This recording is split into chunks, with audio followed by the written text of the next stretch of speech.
करें।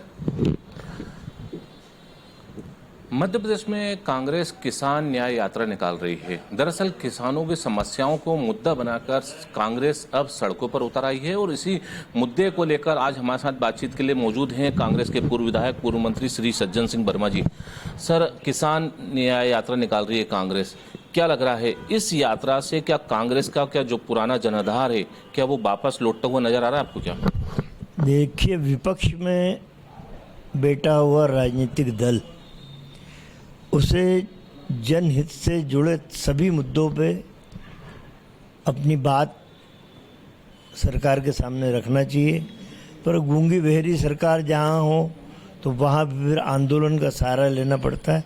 और ये किसान न्याय यात्रा उसी के संदर्भ में है, जब लाखों किसानों की बात मोहन यादव की बहरी सरकार नहीं सुन पाई, तो हमें आवश्यक हम समझते हैं कि जो किसान इस देश का अन्नदाता है वो संकट में है। बरसों से वो मांग कर रहा है कि हमारे सोयाबीन की कीमत 6,000-7,000 रुपये क्विंटल एमएसपी होना चाहिए, लेकिन लालीपाप पकड़ा दिए भी मोहन यादव ने। वो समझ रहे हैं, बड़े खुश हो रहे हैं कि हमने 4,890 जो भी रुपए करे हैं 92 रुपये, तो किसान बड़े खुश होंगे। लागत ही नहीं निकल रही है। तो ऐसे समय राजनीतिक भावना से ऊपर उठ के किसान के हाथ कैसे मजबूत हों, किसान को उनकी मांगों का समर्थन कैसे मजबूत हो, इसलिए कांग्रेस हर जिले में किसान न्याय यात्रा 20 तारीख को निकली।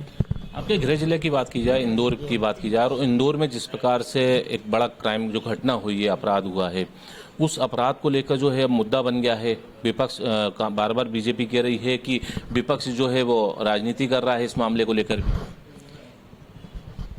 ये भारतीय जनता पार्टी के नेता तो चाहते हैं कि विपक्ष गूंगा बन के रहे, लेकिन जब से राहुल गांधी जी लोकसभा में लीडर अपोजिशन बने हैं तब से पूरी भाजपा, चाहे दिल्ली की हो चाहे राज्यों की हो, घबराई हुई है।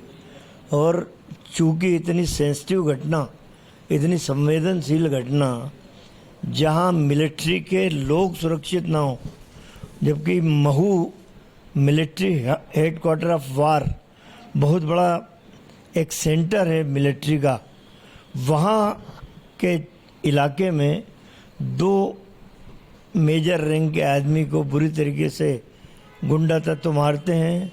उनके साथ जो उनकी महिला मित्र थी उनके साथ रेप होता है। शर्म के मारे वो बता नहीं पा रही हैं।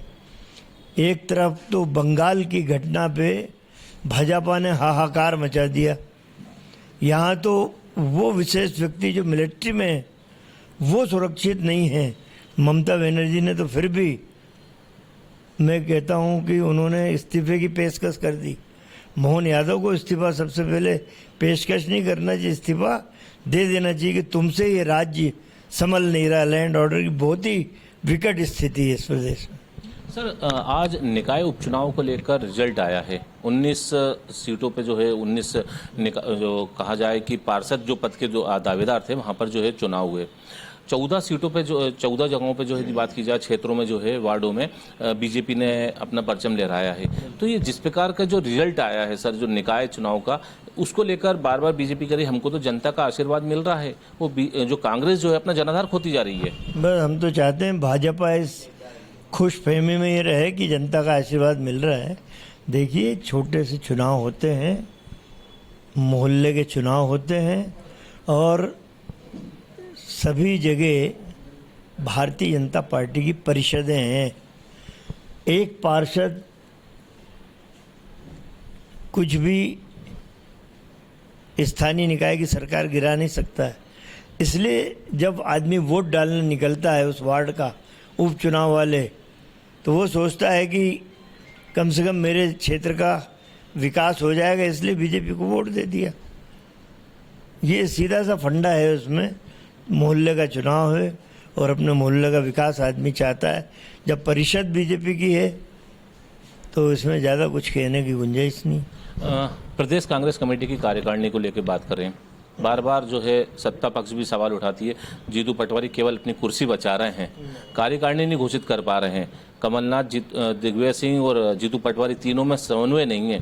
तो ये जिस प्रकार के जो बार बार एलिगेशन लगते हैं, कार्यकारिणी को जो घोषणा नहीं हो रही है उसके ऊपर सवाल उठ रहे हैं, तो क्या स्थिति क्या है सर? देखिए, ये भाजपा अपने दल को देखे।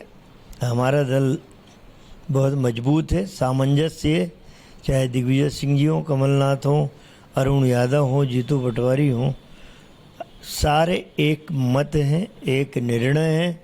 और मैं समझता हूँ कि एक सप्ताह के अंदर मध्य प्रदेश कांग्रेस की कार्यकारिणी डिक्लेयर हो जाएगी, क्योंकि बड़ा प्रदेश है और यहाँ अन्य राज्यों की तुलना में कद्दावर नेता कांग्रेस के ज़्यादा हैं। इसलिए क्षेत्रीय संतुलन, जातिगत समीकरण, जिले को प्रतिनिधित्व मिलना है, इसमें थोड़ा समय ज़रूर लग गया, लेकिन दिल्ली हाईकमान की हरी झंडी मिल गई और एक सप्ताह के अंदर डिक्लेरेशन हो जाए।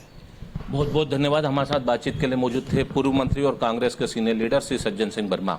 एक बड़ी खबर भी दे गए कि कांग्रेस की जो कार्यकारिणी है वो उसके एक सप्ताह में जो है घोषणा कर दी जाएगी। क्षेत्रीय और जातिगत संतुलन जो है बनाते हुए जो है कांग्रेस के हाईकमान ने हरी झंडी दे दी है, लेकिन मानना होगा कि अब कार्यकारिणी की घोषणा को लेकर जो राजनीति देखने को मिल रही है उस पर विराम लग जाएगा। भोपाल से वीडियो जर्नलिस्ट इमरान खान के साथ राकेश शर्मा, एशियन न्यूज़।